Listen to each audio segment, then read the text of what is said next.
Hello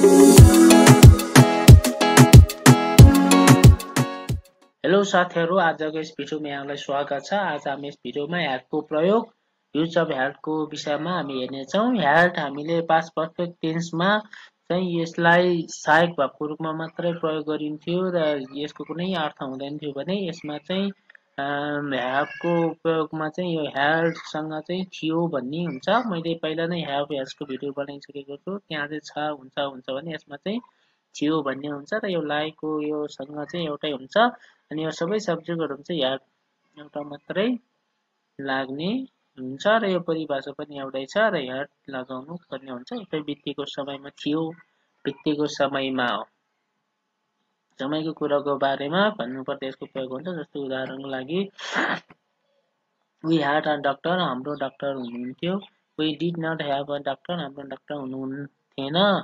जस्तै subject plus had plus NP plus object हुन्छ यतातिर। अनि यो एनपी भनेको चाहिँ नाउन फ्रेज भन्छ। यो चाहिँ नाउनको रूपमा प्रयोग हुने एउटा छोटो अपूर्ण सेन्टेन्स जस्तै हो। अनि यो चाहिँ प्रयोग हुने शब्द समूहको प्रयोग हुने हुन्छ। अनि यो चाहिँ नेगेटिभमा तलको चाहिँ सब्जेक्ट प्लस डिन यहाँनिर प्लस अनि ह्याभ प्लस एनपी एउटै छ, यहाँ चाहिँ डिन मात्र फरक हो। अनि यसमा चाहिँ अब ह्याड चाहिँ पास्ट टेन्समा भएको कारण गर्दाखेरि अनि डिड सहायक भावको चाहिँ प्रयोग गरेर नेगेटिभ अनि प्रश्नवाचकहरू बनाउने बेलामा प्रश्नवाचक नेगेटिभ बनाउने बेलामा चाहिँ यसको प्रयोग गरिन्छ। जस्तै आई ह्याड अ रुम, मलाई एउटा कोठा थियो। I did not have a room, मलाई कोठा थिएन, मलाई एउटा कोठा थिएन भन्ने हुन्छ। जस्तै शब्द समूह भनेको चाहिँ यो जस्तै इङ्ग्लिसमा अ डाक्टर भन्ने एनपी फ्रेज भयो। अनि ह्याभ अ रुम भन्ने चाहिँ शब्द समूह भयो। आई ह्याड अ बिजनेसम्यान, मेरो व्यापारी थियो। I did not have a businessman, मेरो व्यापारी थिएन। यु ह्याड अ पेन, तिमीसँग कलम थियो। You did not have a pen, तिमीसँग कलम थिएन। अनि मुना ह्याड अ साइकल, मुनासँग साइकल थियो। Muna did not have a cycle, मुनासँग साइकल थिएन।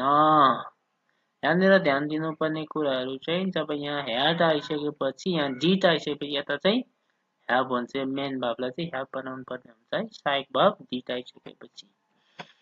अनि दे ह्याड मोबाइल, तिनीहरूसित मोबाइल थिए। They did not have a mobile, तिनीहरूसित मोबाइल थिएनन्। he had a ल्यापटप, उसको ल्यापटप थियो। he didn't have a laptop, उसको ल्यापटप थिएन। यहाँ पनि यो ह्याड पास्ट टेन्स यहाँ आइसक्यो डिड हैन, डिड अथवा डिन अथवा डिड नट भन्ने यहाँ प्रयोग गरिन्छ भने यता चाहिँ ह्याभ हुन्छ। यसलाई चाहिँ V1 मा लानु पर्ने हुन्छ। he had a hat, उहाँको टोपी थियो। he did not have a hat, उहाँको टोपी थिएन। she had a book, उनीसँग किताब थियो। she did not have a book, उनीसँग किताब थिएन। The dog had a tail, कुकुरको पुच्छर थियो। The dog did not have a tail, कुकुरको पुच्छर थियो। इन्टिग्रेटिभ र इन्टिग्रेटिभ नेगेटिभ र structure. Did we have a doctor, के हाम्रो डाक्टर थियो। Did we not have a doctor, के हाम्रो डाक्टर थिएन भन्ने सोधेको छ। अब यो अनि यो चाहिँ क्वेशन सेन्टेन्स प्रश्नवाचक सेन्टेन्सहरू वाक्यहरू भएको कारण गर्दा अगाडि चाहिँ सबभन्दा यो डिड ह्याडको ठाउँमा डिडलाई अगाडि ल्याएर राखेको छ। अनि यो चाहिँ एक जरुरी भाव हो। त्यसपछि प्लस सब्जेक्ट भनेको यहाँनिर वी भयो। त्यसपछि ह्याभै भइहाल्यो। त्यसपछि प्लस एनपी भनेको नाउन फ्रेज, अनि यो नाउनको काम गर्ने शब्द समूह हुन्छ। यसलाई प्लस अनि अन्तिममा अब्जेक्ट अनि प्रश्नवाचक क्वेशन मार्क हुनुपर्छ। र यो नेगेटिभमा पनि नट मात्रै फरक छ, अरू एउटै हुन्छ। यसमा ध्यान दिनुपर्ने कुरा चाहिँ के हो भने यो डिडलाई अगाडि ल्याएर डिड प्रयोग गरेर अनि V3 ह्याडलाई चाहिँ ह्याभमा परिवर्तन गरेर लेख्नुपर्छ। V1 मा लगेर लेख्नुपर्छ। Did I have a room, के मलाई एउटा कोठा थियो भन्ने सोध्ने। यो अ रुम अ डाक्टर भनेको चाहिँ एनपी हो है, noun phrase. Did I have a room, के मलाई कोठा थिएन।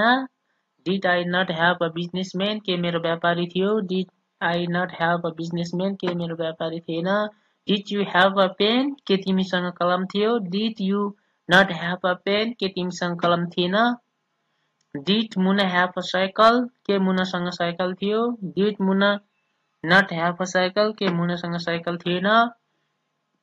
Did they have mobiles के तिनीहरूसित मोबाइल थिए, मोबाइलहरू थिए. Did they not have mobiles के तिनीहरूसित मोबाइलहरू थिएनन्. Did he have a laptop के उसको ल्यापटप थियो. Did he not have a laptop के उसको ल्यापटप थिएन.